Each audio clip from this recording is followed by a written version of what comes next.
दम काढा जरा.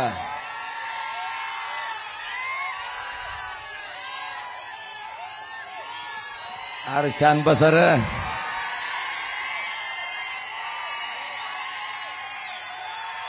छत्रपती शिवाजी महाराज की जय भवानी. आता आपल्याला 2024च्या सार्वत्रिक निवडणुकीला लोकसभेच्या सामोरं जायचंय. या निवडणुकीच्या प्रचारार्थ मला वाटतंय देशातील संपूर्ण शेतकऱ्यांचं ज्यांनी एका झटक्यात कुठलेही अटी निकष न ठेवता 72,000 कोटीची कर्जमाफी दिली ते शेतकऱ्याचे जाणते राजे सन्माननीय शरदचंद्रजी पवार साहेब. मंचावर उपस्थित असलेल्या सर्व मान्यवरांची क्षमा मागून आपल्या सर्वांचा नामोल्लेख आदरणीय व्यासपीठ असा करतो आणि व्यासपीठाच्या पुढे उपस्थित असलेले सर्व वडीलधारी मंडळी, तरुण मित्र, जिथपर्यंत माझा आवाज जातोय तिथपर्यंत घराघरात ऐकणाऱ्या माझ्या माता भगिनी आणि बंधूंनो, साहेब माझी उमेदवारी जाहीर झाली आणि मी उमेदवाराची पुढच्या वाट बघत होतो. पहिलवान कसा आखाड्यात फिरतय, पण 20 दिवस काय मला जोड भेटली नाही. आधी रोज एक नाव यायचं, पुन्हा काही काळाच्या नंतर दिवसातून 2-2 नावं यावी लागली आणि त्याच्यानंतर शेवटी तर दिवसातून 3-3दा नावं यायला लागली. जेवढे विरोधातले आमदार आहेत तेवढे सगळे तपासून झाले, एकही पट्ट्या भेटला नाही. शेवटी ना इलाजानं एक द्रोण त्या पत्रवाळीवर टेकलं. आता लढाई सुरू झाली,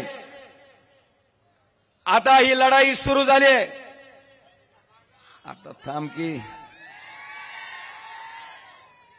एका बाजूला ओमराजे आहे आणि दुसऱ्या बाजूला डॉक्टर पद्मसिंह पाटील आणि राणा पाटलाचं कुटुंब आहे. साहेब मला आता ह्या दोघांची तुलना करणं गरजेचं आहे. पहिली तुलना, महाराष्ट्राच्या मंत्रिमंडळात आपल्या आशीर्वादानं पद्मसिंह पाटील कायमस्वरूपी त्या ठिकाणी मंत्री म्हणून या जिल्ह्याचं नेतृत्व केलं. त्याच्यानंतर राणा पाटलाला साहेब वर्गात सुद्धा मास्तरनं मॉनिटर केलं नसेल कवा, पण साहेब तुमच्या आशीर्वादानं डायरेक्ट महाराष्ट्राच्या मंत्रिमंडळात राज्यमंत्री म्हणून त्याने काम केलं. 40 वर्ष या जिल्ह्याचं मंत्री म्हणून नेतृत्व केल्याच्या नंतर ह्या जिल्ह्याला त्यांच्या मंत्रिपदाचा काय फायदा झाला? अरे थांबा, फायदा हा झाला की केंद्र सरकारनं मागासलेल्या जिल्ह्याची यादी जाहीर केली, दरिद्री जिल्ह्याची यादी जाहीर केली आणि या मागासलेल्या दरिद्री जिल्ह्याच्या यादीत हा धाराशिव जिल्हा देशात क्रमांक 3चा जिल्हा म्हणून त्या ठिकाणी जाहीर झाला. साहेब देशात क्रमांक 3चा. गंमत असे की ज्यांनी मंत्री म्हणून नेतृत्व केलं त्या मंत्रिपदाचा जिल्ह्याला उपयोग काय, तर दरिद्री जिल्ह्याच्या यादीत हा धाराशिव जिल्हा क्रमांक 3ला. आणि साहेब गंमत असे ज्यांनी मंत्री म्हणून काम केलं ते पद्मसिंह पाटील 2009ची लोकसभा लढवत होते, स्वतःची इस्टेट जाहीर केली. ती इस्टेट जाहीर केल्याच्या नंतर मात्र श्रीमंत खासदाराच्या यादीत हे डॉक्टर पाटलाचा नंबर मात्र देशात सगळ्यात वरचा. बांधवांनो मला विचारायचंय, ह्या मंत्रिपदाचा उपयोग कुणाला झाला? जिल्ह्याला झाला नाही. आणि साहेब हे झाल्याच्या नंतर 40 वर्ष तुम्ही त्यांना अखंड जे मंत्रिपद दिलं त्याची थोडीही जाणीव न ठेवता आपल्या सोबत गद्दारी करून हे राणा पाटील एका रात्रीत कुठे गेले? कमलाबाईकडं, भाजपकडं. काय सांगितलं? विकास करायचा आहे म्हणले आम्हाला, विकास. आणि मग आता गंमत अशी झाली आहे की राष्ट्रवादीमधनं भाजपमध्ये गेले विकास करायसाठी. आता त्याच भाजपला काही विकास जमला नाही काय की परत आमच्या अर्चनाताई कोणत्या पार्टीत? हाणलेल्या घड्याळाच्या पार्टीत साहेब, हाणलेल्या घड्याळाच्या पार्टीत. आता परत कारण काय सांगितलं? विकास. डॉक्टर पाटील, राणा पाटील कुटुंबाचा विकास आणि मकरंद अनासपुरेचा सिनेमा बघितला का रे? ती गल्लीत गोंधळ दिल्लीत मुजरा. ती मकरंद अनासपुरे त्या सिनेमात म्हणते, देवा देवा मला आमदार कर, मी तुला सोन्याची टोपी घालतो. देव प्रसन्न होतय, मकरंद अनासपुरेला आमदार करते. ही मकरंद अनासपुरे बी राणा पाटलासारखा हुशार. गावात सोन्या नावाचं पोरग हुडकीत आहे, त्याला टोपी घालतय आणि तीच टोपी काढून पुन्हा देवाला घालतय. म्हणतय झाला तुझा नवस पूर्ण. मला इथल्या जनतेला विचारायचंय, डॉक्टर पाटील आणि राणा पाटील कुटुंबाचा विकास आणि मकरंद अनासपुरेची सोन्याची टोपी ह्याच्यात थोडा तरी फरक आहे का? आता पुढची गंमत. 40 वर्ष ज्यांना तुम्ही मंत्री केलं साहेब, ते एका रात्रीत तुमच्या सोबत गद्दारी करून भारतीय जनता पार्टीत गेले. कारण विकासाचं होतं, पण खरं कारण होतं की हाणलेलं गबाळ ईडीपासून वाचवायचं होतं आणि तिकडं काय मंत्रीपद भेटते का बघायचं होतं. साहेब त्यांच्यापेक्षा आम्ही बरे. ज्या उद्धव ठाकरे साहेबांनी आम्हाला एकदा आमदार आणि एकदा खासदार केलं, त्यांच्या संकटाच्या काळात, त्यांच्या संघर्षाच्या काळात आमचा पक्ष फुटत होता, आमच्या पक्षाचं नाव जात होतं, चिन्ह जात होतं, सत्ता जात होती आणि पलीकडे गेलं तर 50 खोके भेटत होते. त्याला लात मारून आम्ही इमानदारीनं उद्धवजी ठाकरे साहेबाच्या मागे उभा राहिलो साहेब. मला जनतेला विचारायचंय, ज्या नेत्यांनी ह्यांना 40 वर्ष मंत्री केलं, त्या नेत्याशी गद्दारी करणार हे पाटील कुटुंब तुमच्याशी इमानदारी करल का? करल का? मला वाटते हा पहिला फरक. दुसरा, घराणेशाहीवर बोललं जाते. बरं झालं राणा पाटील इथला रहिवासी नाही, नाहीतर नगराध्यक्ष राणा पाटील, उपनगराध्यक्ष लगी कशी म्हणतील बघा साहेब, अर्चनाताई पाटील, नगरसेवक चलू द्या, नगरपालिका चलू द्या.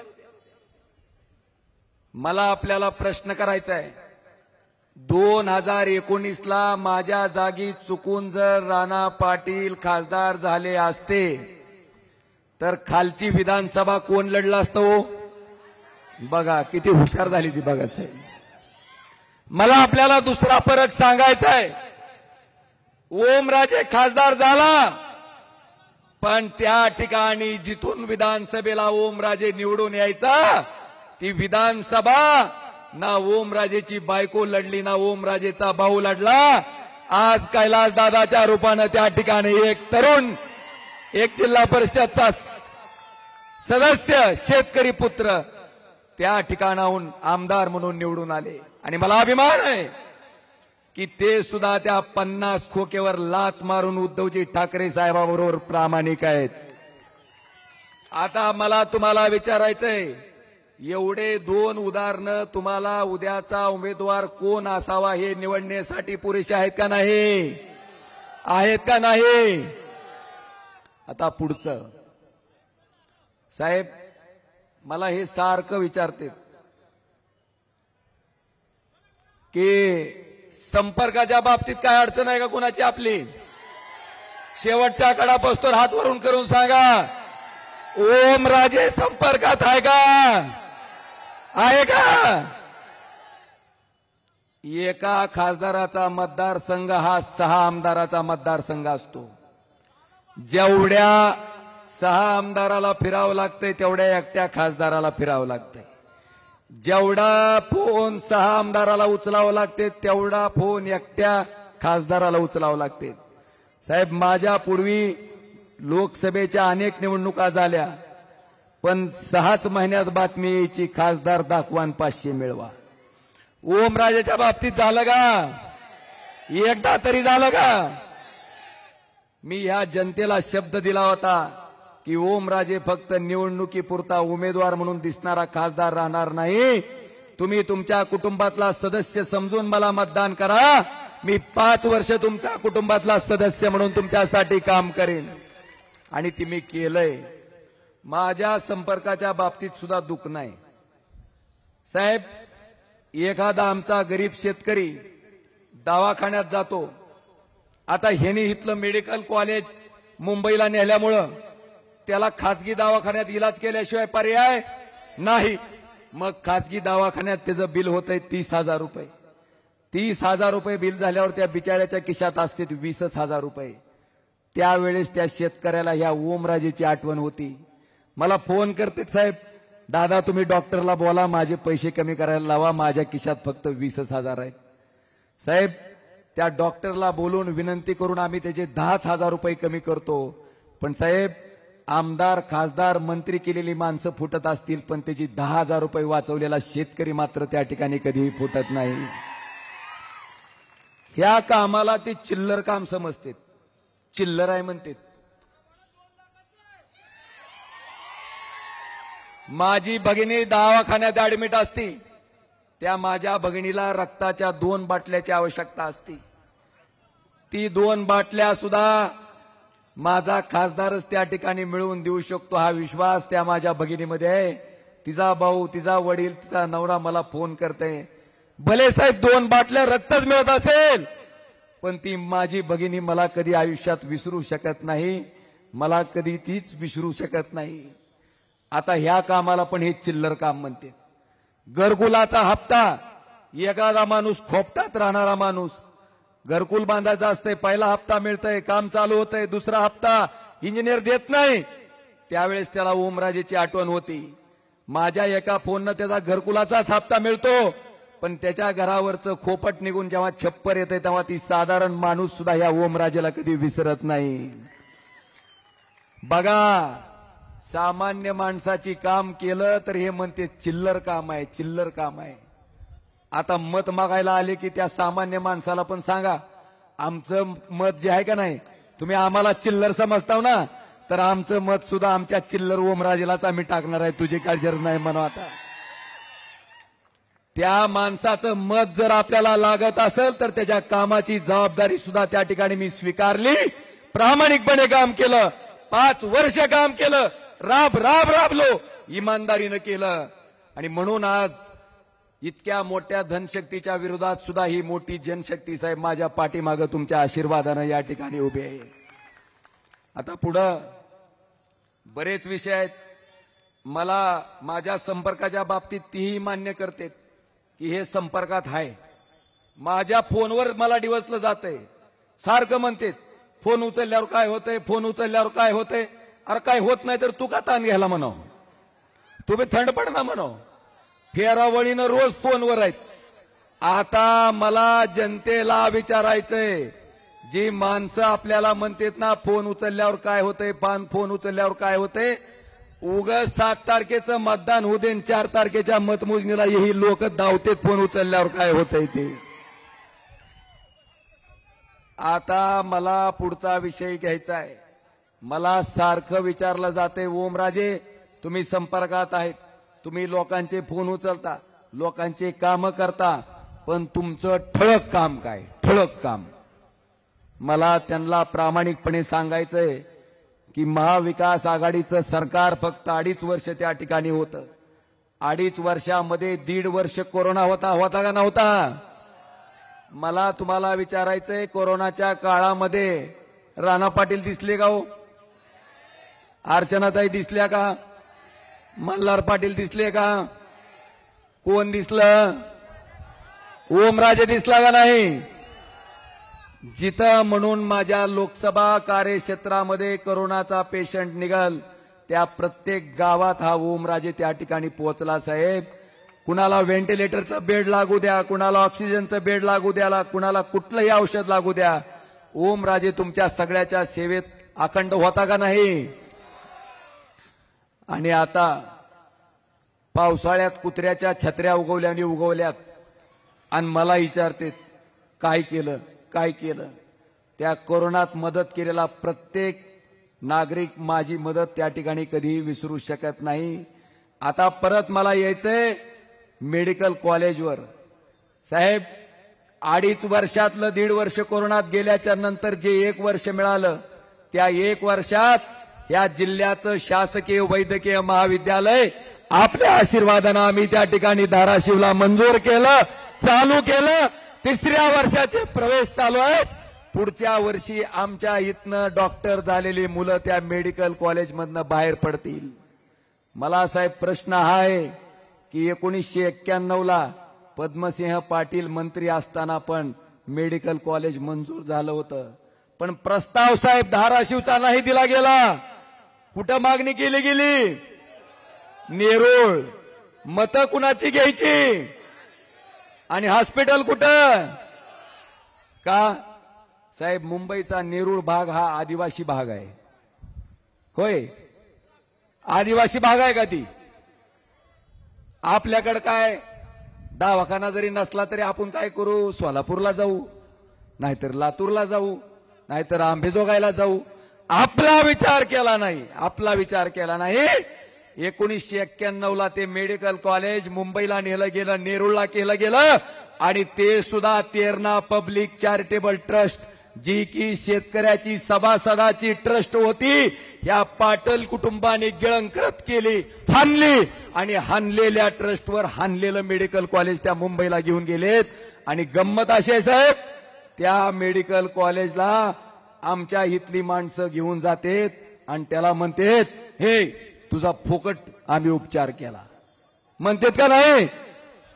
त्याची सुद्धा माहिती मी माहितीच्या अधिकारात काढली आणि त्याच्यात असं निदर्शनास आलं की Terna speciality hospital and research centre ह्या हॉस्पिटलनं महात्मा फुले जनआरोग्य योजना माहिती आहे का तुम्हाला?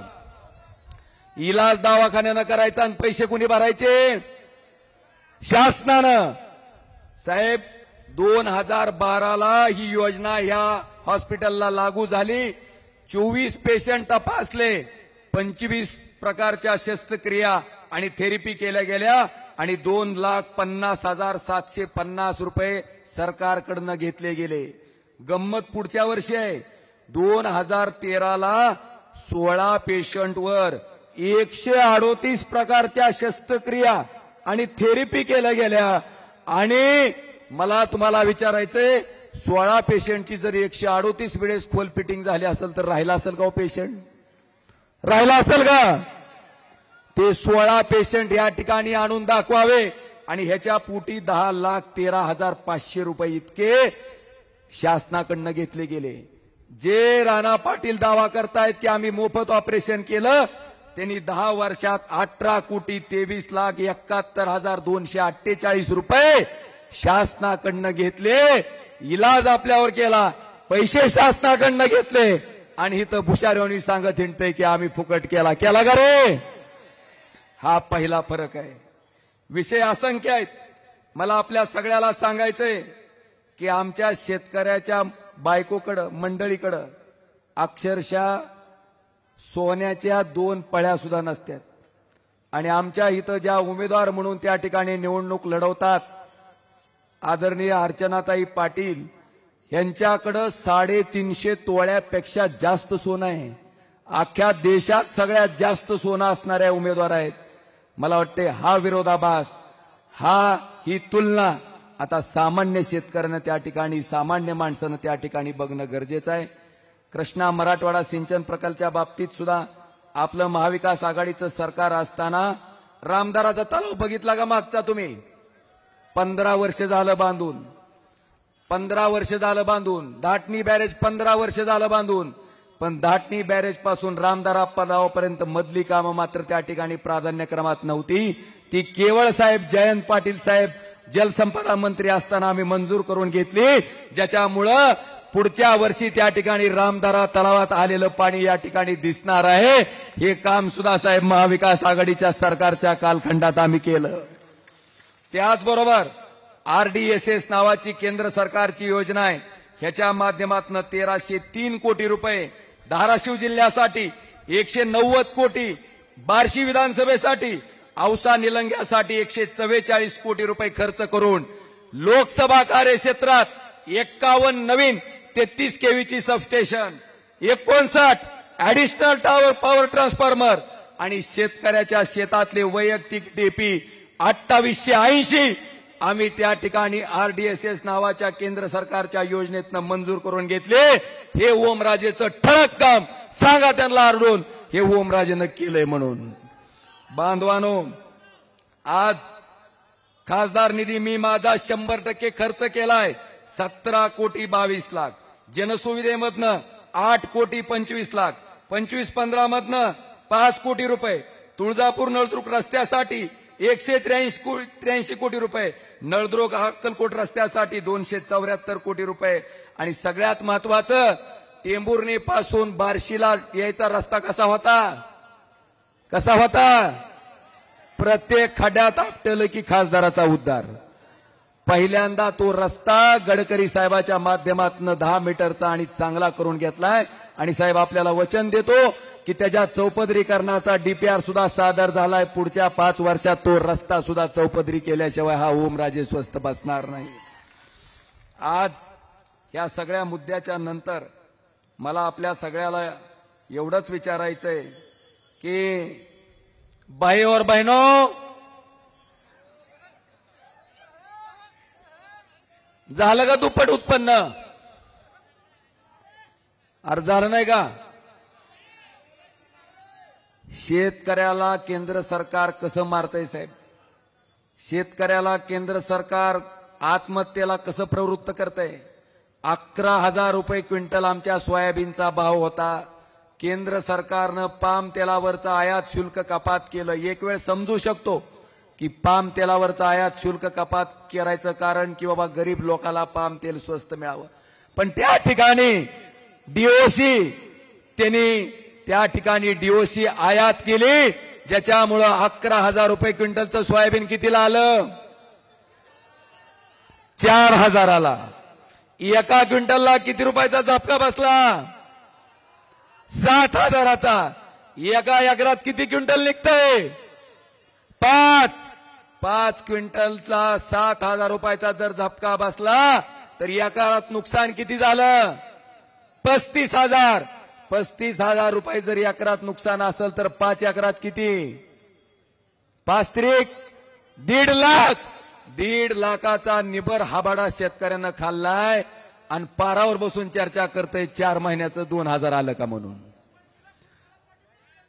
मला तुम्हाला विचारायचंय, 4 महिन्याला 2,000 मिळाले तर महिन्याला किती?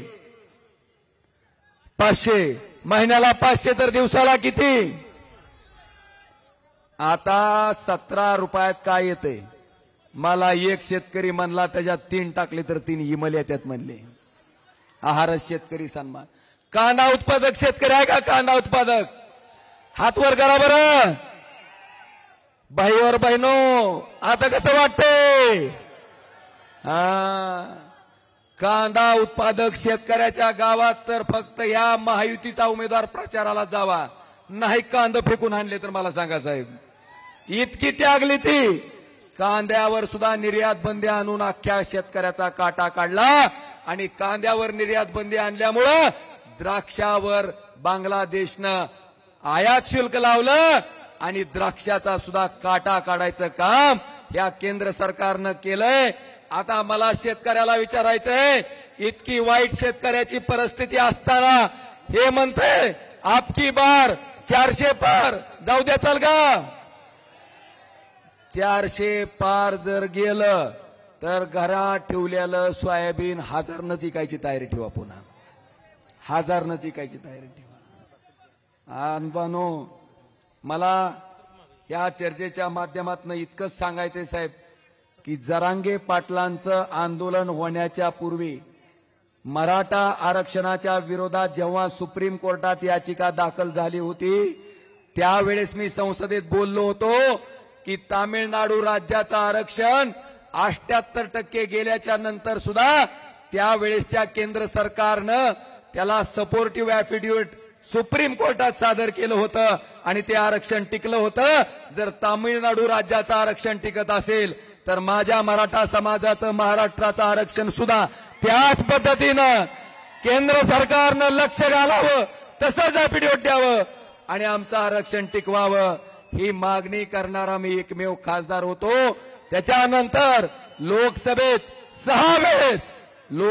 6 वेळेस मराठा आरक्षणाची मर्यादा 50%च्या पुढे वाढवा, 50%च्या पुढे आरक्षणाची मर्यादा वाढवायचा कायदा हा लोकसभेत करा म्हणजे राज्यानं दिलेलं आरक्षण सुद्धा त्या ठिकाणी टिकू शकेल. ही मागणी मी त्या ठिकाणी लोकसभेत केली. एवढंच नाही, 12व्या शतकामध्ये ज्यांनी समतेचा आणि एकतेचा संदेश दिला ते महात्मा बसवेश्वर यांना मानणारा अनुयायी लिंगायत समाज हा समाज कित्येक वर्ष अल्पसंख्याक समाजाच्या दर्जाची मागणी करतोय, लिंगायत धर्माची मागणी करतोय. ही मागणी करणारा सुद्धा एकमेव खासदार होता तो म्हणजे ओमराजे निंबाळकर. हे सुद्धा मला आवर्जून या ठिकाणी सांगायचंय. धनगर आरक्षण असेल, मुस्लिम आरक्षण असेल, हे विषय सुद्धा मी त्या ठिकाणी लोकसभेत मांडलेत, प्रामाणिकपणे मांडलेत. शेतकऱ्याच्या जखमेवर मीठ चोळायचं प्रकार केंद्र सरकारकडनं कसे होते हा विषय सुद्धा लोकसभेत मी मांडलाय. आता मला आपल्या सगळ्याला विचारायचंय, संपर्कात मी आहे का नाही तुमच्या? जर तुमचा खासदार तुमच्या साधी गाय आजारी पडलं म्हणून डॉक्टर पाठवित असेल तर ती खासदार केंद्र सरकार आणि राज्य सरकारची कुठली योजना राबवण्यात कमी पडेल का? कमी पडेल का? सोलापूर, तुळजापूर, धाराशिव रेल्वे मार्ग 2014ला जाहीर झालता. 14 ते 19 मोदी साहेबाचं सरकार होतं, मोदी साहेबाचाच खासदार होता. 1 गुंठा जमिनीचं सुद्धा अधिग्रहण झालं नाही. ओमराजे 19ला खासदार झाल्याच्या नंतर जमिनीचंही अधिग्रहण झालं, कामाचं टेंडरही निघालं आणि आज ते काम त्या ठिकाणी काही काळात सुरू होईल. बाबांनो, रेल्वे विभाग कुणाकडे असते? केंद्राकडेच की. तुमच्या आमदाराला सांगावं, नाहीतर ती राज्यात एखादा रेल्वे विभाग तयार करायचा आणि म्हणायचं मीच केलंय म्हणून सांगावं. जे आपलं आहे ते आपलं मन, जी दुसऱ्याचं आहे ती आपल्या काकावर घेऊन आपलं म्हणायची सवय ठेवू नको म्हणावं राजा. ही तिथली वस्तुस्थिती आहे. आज या सभेच्या माध्यमातून मला एकच सांगायचंय साहेब, जेव्हा अर्चनाताईंना चोरलेल्या घड्याळाची उमेदवारी जाहीर झाली त्या भगवंताच्या मैदानावर आल्या. त्यांना पत्रकारानं प्रश्न विचारला, ताई तुम्ही आता राष्ट्रवादी वाढवणार का? त्या म्हणल्या मी कशाला माय वाढवू, म्हणल्या माझा नवरा भारतीय जनता पार्टीत आहे. अजितदादानं तर कपाळातच दोंडा आणून घेतला असेल. ही अवस्था. आता त्याच्या पुढचं पोरग साहेब फक्त अंगानं वाढलंय, त्याला बुद्धी काय वाढली नाही. अंगानंच वाढलंय, बुद्धी वाढलीच नाही. ती काय म्हणते? आमच्या रक्तात राष्ट्रवादी, हृदयात भाजप. साहेब लेकराचा दोष नाही, लेकराचा दोष नाही. आता त्याचा पप्पा कोणत्या पक्षात आहे आणि मम्मी कोणत्या पक्षात आहे? आता लेकराचा कसा दोष साहेब? ही केमिकल लोचा होणं साहजिक आहे. मम्मी एका पक्षात, पप्पा एका पक्षात. म्हणून त्यानं भाषण केलं ते योग्य आहे. फक्त मी त्यांना एवढंच म्हणलं की आपल्या आईवडिलाचा आदर्श घेऊन मल्हार दादा तुम्ही तुमचं भाषण थोडं पुढे वाढवा. आता तुमची किडनी लिव्हर शिल्लक आहे तर किडनीत काय करा, शिंदे गट घाला आणि लिव्हर मध्ये मनसे घाला, म्हणजे तुमच्या आईबाबासारखं उद्या सकाळी उठून कोणत्या बी पक्षात जायला रिकाम तुम्ही. काय समर्थन करता, काय बोलता? स्वतःच्या स्वार्थासाठी वाटल तसे कपडे बदलल्यासारखे पक्ष बदलायचे आणि त्याचं समर्थन करायचं. बांधवानो, ह्याचा हिशोब आता तुम्ही करणं गरजेचं आहे. करचाल का नाही? कोणच्या का पक्षात जा, कसं का होना, पण लढव कोण, तूच. ह्या पद्धतीची ही माणसं आहेत. आता फक्त एक शेवटचं तुम्हाला दाखवणार आहे. साहेब, परवा त्यांची रॅली झाली आणि त्या रॅलीत एक माणूस गेलं, त्यांचाच गमजा घातलाय, त्यांचीच टोपी घातली आहे, त्यांच्याच प्रचारासाठी गेलं. तिथे एका पत्रकाराने याला विचारलं की काय काय वातावरण, ती काय म्हणते ऐका जरा शांतते. शरद पवारचा यावेळेस खासदार कोण वाटतं तुम्हाला? ह्याच खासदार छान वाटतं ओमराजे. थांबा थांबा जरा दम काढा रे. उस्मानाबादला आहे, धाराशिवला आहे मी आता सध्या. राष्ट्रवादी पक्ष कोणाचा? शरद पवारचा. कोणाचा आहे? खंदानी पक्ष शरद पवारचा. तुमचं गाव कोणतं म्हणले? टाकळी करंगर टाकळी. यावेळेस खासदार कोण वाटतं तुम्हाला? ह्याच खासदार छान वाटतं ओमराजे होणार. कोण होणार? ओमराजे. किती मतांनी? किती कमीत कमी 2च्या पुढून येईल साहेब. फक्त आता तुम्ही आलाय कोणाच्या प्रचाराला? राष्ट्रवादीच्या. कोणती राष्ट्रवादी? अजित पवार गटाची राष्ट्रवादी. तुम्ही म्हणता की ओमराजे येणार, पण आलाय तुम्ही या पक्षात, म्हणजे इकडच्या प्रचाराला? अहो, कसं झालंय साहेब, तुम्हाला माहित आहे का, शरद पवारची जी राष्ट्रवादी आहे का, ही खंदानी राष्ट्रवादी आहे शरद पवाराची. आणि अजितदादाची राष्ट्रवादी आहे का, ही डुप्लिकेट राष्ट्रवादी आहे. हा, सगळी चोरलेली आहे राष्ट्रवादी. मग हे बाण बी न्याला ना चोरून त्यांनी साहेब, बाण बी चोरून न्याला का? शिवसेना बाळासाहेब हिंदू सम्राट राजे बाळासाहेब ठाकरे यांचे चिरंजीव उद्धवजी ठाकरे साहेब. मग शिंदे सरकार म्हणते की आमची आहे? हे नाही, शिंदे सरकार काय बी म्हणेल. ही ठाकरेची शिवसेना आहे, मग ठाकरे साहेबाची. आणि शरद पवारची राष्ट्रवादी आहे. मग यावेळेस मग महाविकास आघाडी का महायुती? ए थांबा नाही, आमच्याकडे इथे ओमराजे चालला पाहिजे. ओमराजे चालला? नाही, डांगडिंग नाही तसली. ओमराजे चालला? हा, ओमराजे चालणार. लय मताने येणार आहे. वाघ आहे ती. अहो, नुसता साधा फोन जर केला, मोटरसायकल पंक्चर झाली तर आमचा फोन उचलतोय ती. या मामा पुढे या. ओमराजे चालणार आहे. मग थांबा 50-500 रुपये हजेरीने माणसं आणलेली आहे ती. तुम्ही ऐका जरा शांत बसा. त्यांना मामाला एकट्याला पुढे येऊ द्या. फक्त आमदार केलेली माणसं साहेब फुटली, पण 500 रुपये देऊन दिवसाचा आपल्या घराचा प्रपंच चालवणारा हा सामान्य माणूस त्या ठिकाणी फुटला नाही साहेब. ही महाराष्ट्राची ताकद आहे, ही महाराष्ट्राची शक्ती आहे, ही महाराष्ट्राची लोकशाही आहे, ही निष्ठेची शक्ती आहे. मला वाटतं ह्यांचं थोडं जरा बघा रे फुटणाऱ्यानो, घ्या आदर्श जरा ह्यांचा. आज विषय असंख्य आहेत.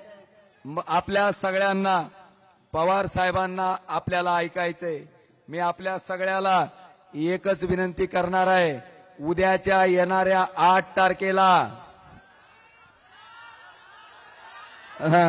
मला माहिती आहे 7 आहे ती, पण 8 म्हणून 8 म्हणलं माझं बी भाषण मन की बात ऐकलं ऐकायला का खरं ऐकायला म्हणलं, पण 8 म्हणल्या 7 आलं.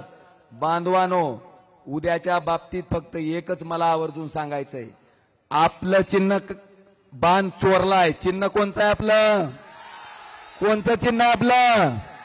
चिन्ह कोणचं आहे आपलं? या मशालीचं चिन्ह 2 पेट्या आल्यात. पहिल्या पेटीवर कितव्या नंबरला आहे? 2 नंबरला. मतदान करताना कुत्रं मागं लागल्याने मतदान करू नका, शांततेत. पहिल्यांदा ज्याला लिहिता वाचता येतंय त्यानं पहिल्या पेटीवरचं क्रमांक 2चं नाव वाचा. ज्याला लिहिता वाचता येत नाही त्यानं त्याच्या पुढचा माझा फोटो बघा. मला तर ओळखीत आहो की काय अडचण नाही. माझा फोटो 2 नंबरचा बघितल्याच्या नंतर त्याच्या पुढचं चिन्ह बघा काय असणार आहे. अशी दिसती, अशी इथं जी लावली का तशी. आणि चिन्ह बघितल्याच्या नंतर 2 नंबरचं बटन दाबलं की टुई म्हणून आवाज येते. तरी मतदान पूर्ण झालं नाही. टुई म्हणून आवाज आला की शेजारी एक मशीन ठेवली. त्या मशीन मध्ये एक चिठ्ठी येते. 7 सेकंद थांबती. ती चिठ्ठी मशालीचं बटन दाबलं तर मशालीचीच हाय का बघायची आणि ती खात्री झाल्याच्या नंतरच तिथून बाहेर पडायचं.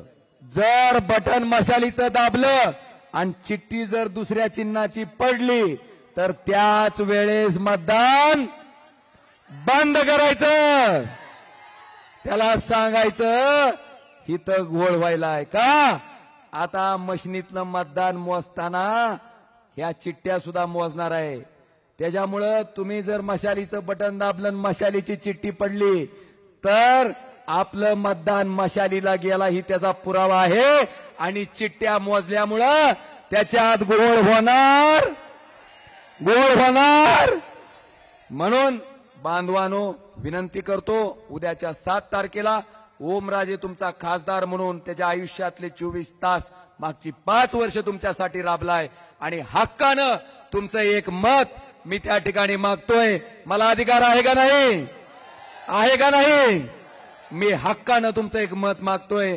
ते अमूल्य मत क्रमांक 2चं मशालीचं बटन दाबून परत एकदा आपला खासदार म्हणून त्या ठिकाणी ह्या ओमराजेला तुमचा आवाज बनून, निष्ठेचा आवाज बनून, प्रामाणिकपणाचा आवाज बनून, संविधान वाचवण्याचा आवाज बनून लोकसभेत पाठवा ही विनंती करतो आणि आपली रजा घेतो.